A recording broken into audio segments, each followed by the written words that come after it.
On January 5, 2026, a decision was made in Manila that barely made headlines, yet its consequences could echo across the region for years. With the stroke of a pen, President Ferdinand Marcos Jr. signed the Fiscal Year 2026 General Appropriations Act, quietly setting in motion one of the most consequential shifts in the Philippines' national defense posture in recent memory. This wasn't just another budget approval. It was a statement, a recognition that in an era of rising regional pressure and maritime uncertainty, delay is no longer an option.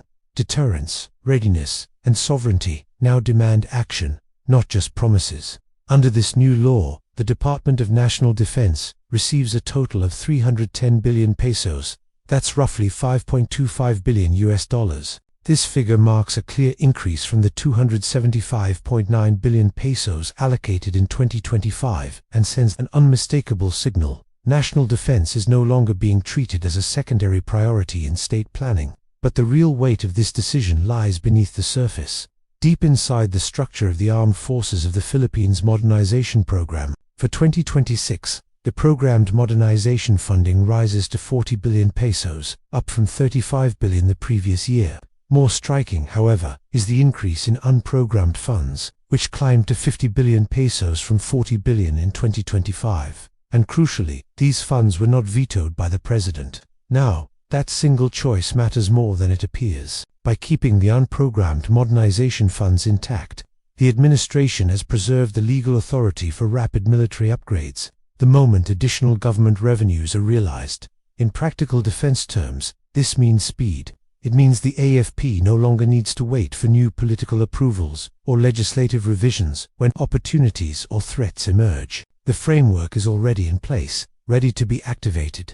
So what does this mean for the different branches of the military? For the Philippine Navy, this new flexibility could translate directly into more surface combatants and patrol vessels. We could see additional offshore patrol vessels, corvettes, or even follow-on frigates that would significantly strengthen their sustained presence in the West Philippine Sea. Existing ships could also finally receive vital upgrades, enhanced combat management systems, improved sensors, and better weapons integration, ensuring they remain effective in a rapidly evolving maritime environment. The Philippine Air Force stands to benefit just as significantly.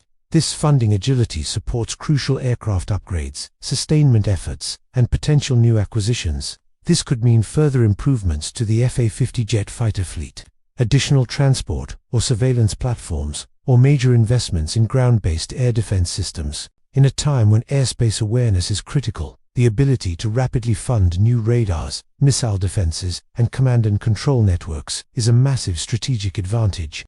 And we can't forget the Philippine Army. These modernization funds are set to strengthen mobility, artillery capabilities, and digital command systems. Modern warfare is defined not only by firepower, but by speed, coordination, and information dominance. Faster deployment across the vast archipelago and seamless communication between sensors, commanders, and frontline units can determine success or failure in any conflict. Beyond just the hardware, this expanded budget reinforces readiness itself. Advanced platforms are meaningless without well-trained personnel and reliable sustainment. Increased defense spending allows the AFP to address long-standing gaps in logistics, spare parts, and technical training. These are often the deciding factors in whether modernization delivers real capability or simply looks good on paper. At the same time, the government has been careful to frame this build-up not as a provocation, but as a necessary preparation. The emphasis remains firmly on sovereignty, resilience, and national defense,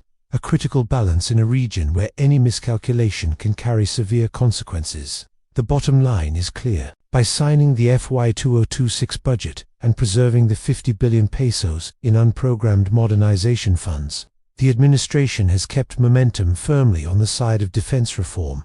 It has protected flexibility, it has reduced response time, and it has ensured that when conditions allow, the armed forces of the Philippines can act immediately, legally, strategically, and decisively. In an era of growing regional uncertainty, readiness matters, deterrence matters, sovereignty matters. And with this budget, the Philippines has made one thing unmistakably clear. Modernizing its armed forces is no longer a future ambition. It is a present commitment. If you found this update informative, don't forget to like, share, and subscribe for more in-depth coverage on Philippine defense and modernization.